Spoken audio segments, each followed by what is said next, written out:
You've made your way to Progressively Older.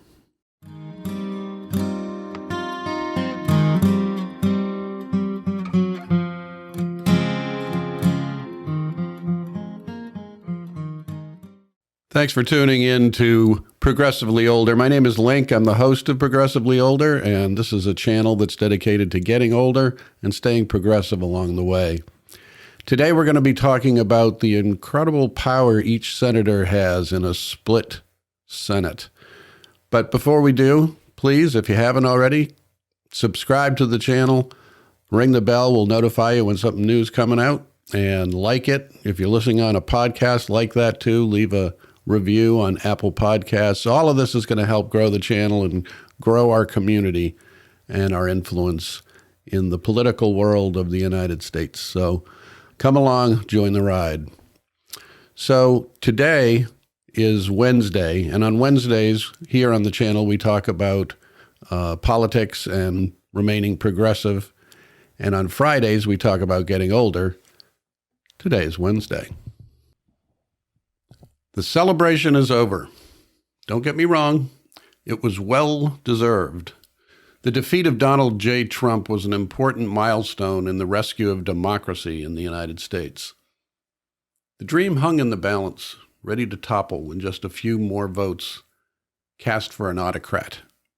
Just a few carefully placed votes would reveal the vulnerabilities in a system that was designed to thwart them. We were unprepared for not just an unscrupulous president, but a majority party in the Senate just as unscrupulous and unwilling to stand up to him. January 20th was a day of grace, a release from the throes of a mounting evil. Now that we have passed that threshold, we have to face the challenges left behind, and they are daunting. If it were not for Georgia, the whole game would have been for naught. With two narrow victories by neophyte candidates, the Senate switched from red to blue. The new president has a majority in both the House and the Senate, and the political power to start to right the ship of state. It was such a narrow victory, though. The Senate is actually split 50-50. With the political scene being no longer an exercise in governance, but rather a sad game of partisan warfare, the vice president is now the sole voice in American democracy. That is, if the lines hold. In the defensive position in this childish exercise, the Republicans have consolidated into a monolithic obstructive force.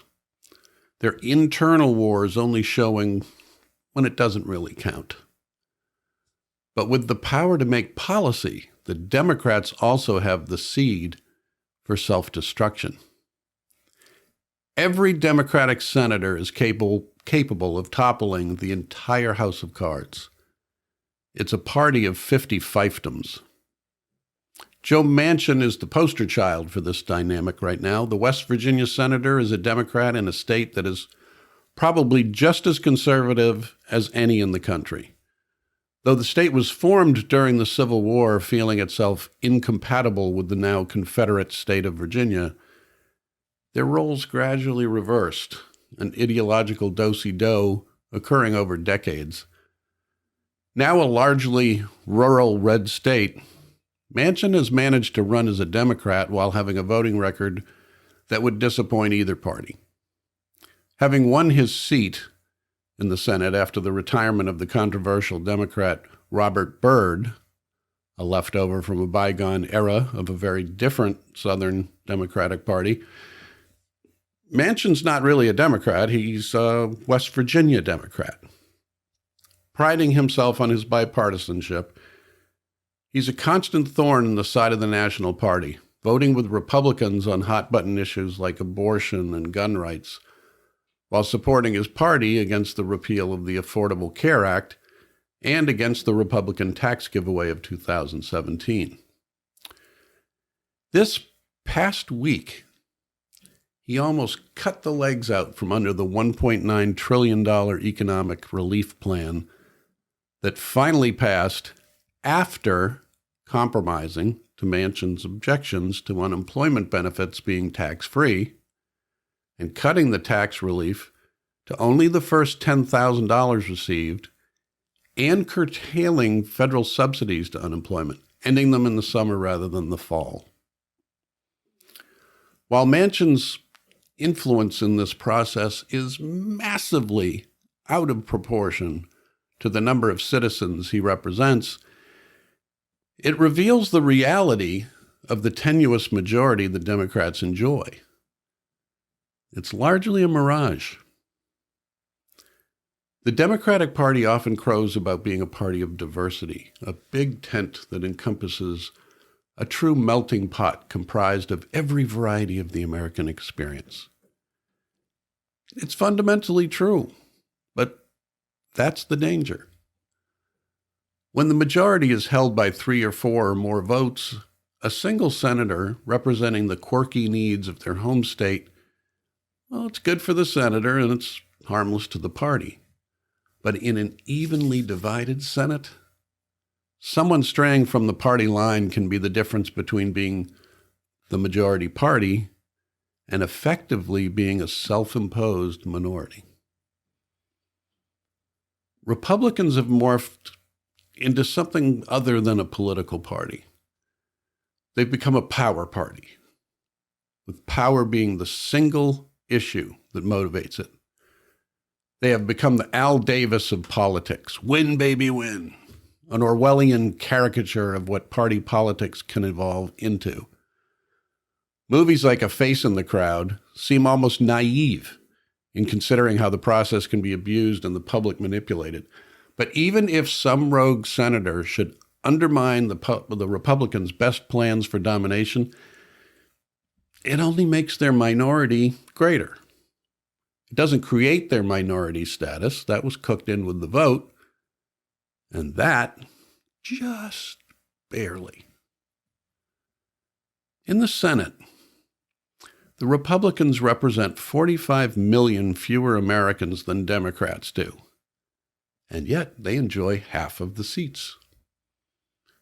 Power being the only goal, they have concentrated on voter suppression, gerrymandered districts, and winning states that are largely unpopulated, yet have the same number of senators as California and New York. The strategy has been successful, and in addition, their further concentration on funding state legislator campaigns have created state houses with far-right agendas that are in the process of making voting a very privileged activity. Right now, 40 states collectively have over 200 bills aimed directly at making voting more difficult for their populations. The justification being used is the big lie of voting corruption on a mass scale, in spite of no evidence being provided to support it. Now, if you think the two parties are essentially the same, and in some respects, I'd agree, remember that the Democratic Party is seeking to pass the most encompassing voting rights bill in our history right now, surpassing even the 1964 Voting Rights Act, which they crafted as well, while the Republican Party is trying to keep as many people from voting as humanly possible.